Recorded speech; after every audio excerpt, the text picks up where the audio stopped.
email that I sent to everyone last night, so really just a huge thank you. The support I've had has been absolutely overwhelming, and people have come. Even I think Graham rang me. What time last night, Graham? 8 o'clock last night. Yeah, 9 o'clock. 9 o'clock last night. Hey, how can I get on this train? And he answered the phone. I heard about the $45 an hour. I want to know how he got on the They only get 45. So thank you everyone for the incredible support. The support started 10 months ago when my family had no choice but to support me. So they were on board from the very beginning. But since then, people have been coming on board, and I've got a campaign dream team, I call them. I've got my committee that meets every Friday morning at 8 o'clock. We haven't missed one except the day of my mum's funeral. The group of people there in that campaign dream team have been getting together every Friday morning, either via phone or physically here at the office, and giving advice and arguing about different things and a whole range of discussion points. So that's been a really good process to make sure that I keep my feet on the ground. And we haven't agreed on things, which is great because they were representative of the community.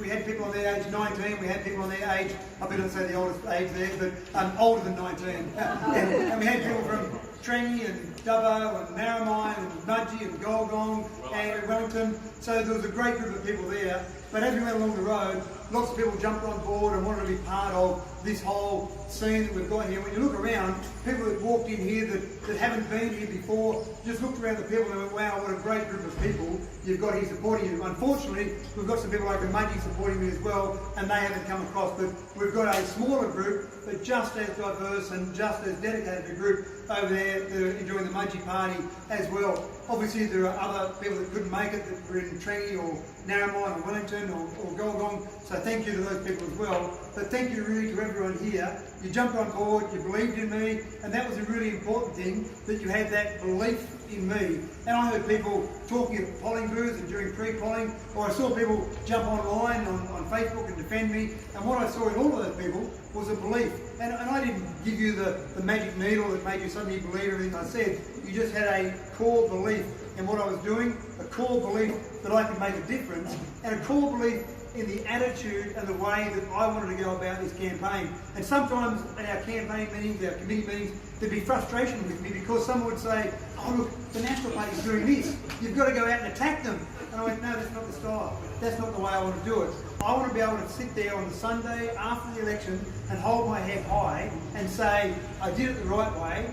Whether I'm successful or not, we won't know that. We may not know that for days, even a week, who knows how long before we'll know the final result, because it will be very tight. But what I wanted to do from the very beginning was have my integrity tomorrow morning. And all those little cheap shots that parties like to take at each other, all those little things that they think are doing the right thing by having these cheap shots or attacking each other, that's what I picked up on as I travelled around the electorate that people were sick of. Now I have said that this was a social experiment I was conducting. I said I wanted to see whether or not all those nasty, underhanded attack tactics were what people wanted, or whether they wanted someone that actually did it the right way. And I'll tell you in a few days whether or not they want those attack tactics. And maybe I've got it completely wrong, maybe that's what they want. But I can hold my head high, and everyone in this room and everyone that helped me through the process could hold their head high, that what we did was we did it the right way. Now, who knows what the result will be? Someone just gave a quick update there at the moment. It's sitting exactly at 50-50 at the moment. So it's obviously going to be very tight. We said that from the beginning. I won the Stewarttown booth, 80 votes to 70 votes. Not a lot of votes there. Mumble, I lost Mumble on primary votes, but then picked it up on preferences. So I think I won that 50 votes to 40. So we're not talking about big votes there. But as we go around, you know, the Mudgee ones I haven't drawn so well, which I always knew was going to be a weakness. For the Dubbo ones, I mean, I've only had 3 Dubbo results come through so far, and the people that have gone Arana Heights, and Wesley, all 3 I won on primary votes before preferences.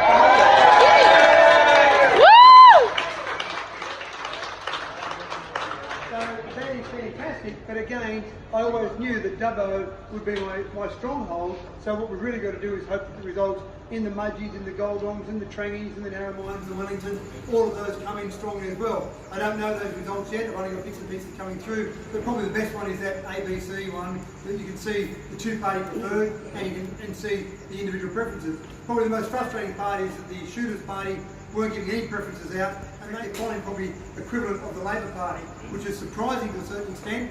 But those votes that are going there aren't going through on a preference basis to me. So it may well be that the lack of preferences from the shooters may end up costing me the election, but whatever it is, we've given it our best shot. And that's the thing, when I look back over the last 305 days, there is nothing there that I would say, gee, I should have done that differently, or gee, I wish we had have tried something different there.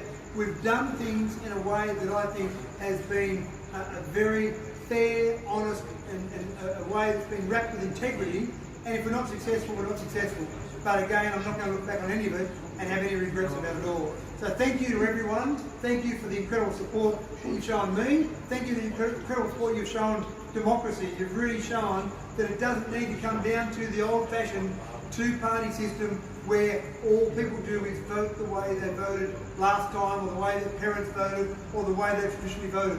There is a mood in this country for a change in the way people vote. Whether it'll be enough in this election, I don't know. I'll tell you in a week's time.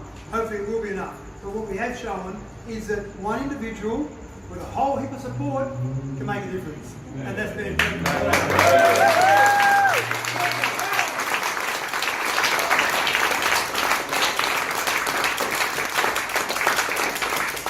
So now we'll do a big group photo. You guys. Now you cut me in my drink. I've been doing that. I'm going to Turn around, and I'll just stand here and do a big group photo of everyone there.